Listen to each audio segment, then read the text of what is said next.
eenyu garummaan kee addaa kadhiifama laattu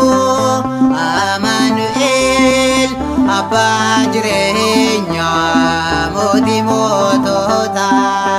obbee humnaa qabeessa tasgabbeessitaa kan akka kee cobbamaa jalaatu eenyu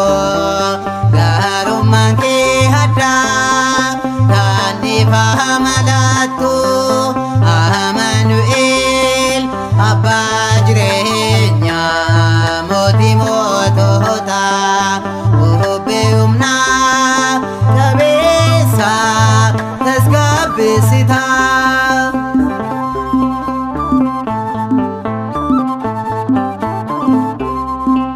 Doomessuuni teessumee lesaate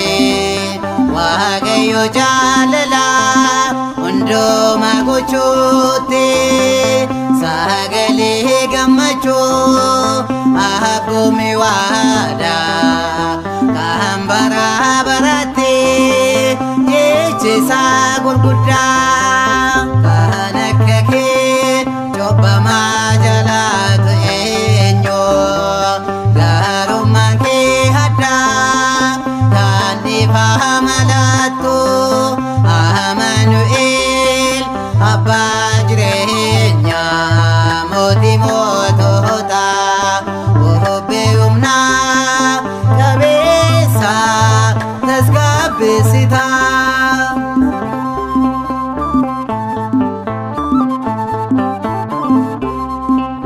karaa isaas nannaqee seena isaan naga'ee wayyaa isaa tuqnaanee dhiigni koo daanga'ee namni na jeebbusee kabajaa sanaan ol ka'ee galataan galchaafee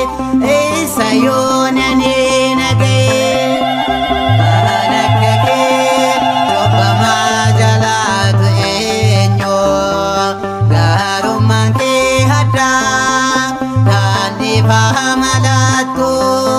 Amaanu'eel abbaa jireenyaa mootii moototaa obbee humnaa qabeessa tasgabbeessitaa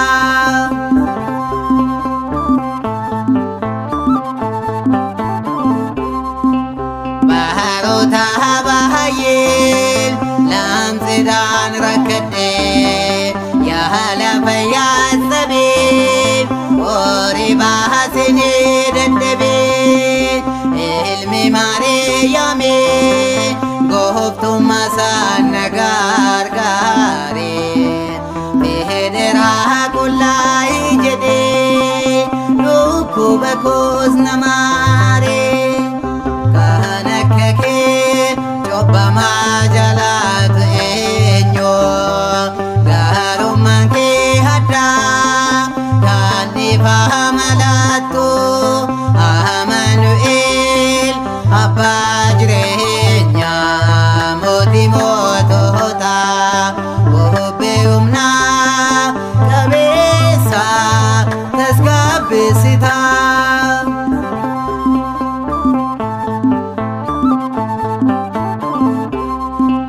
maaloo banneerraa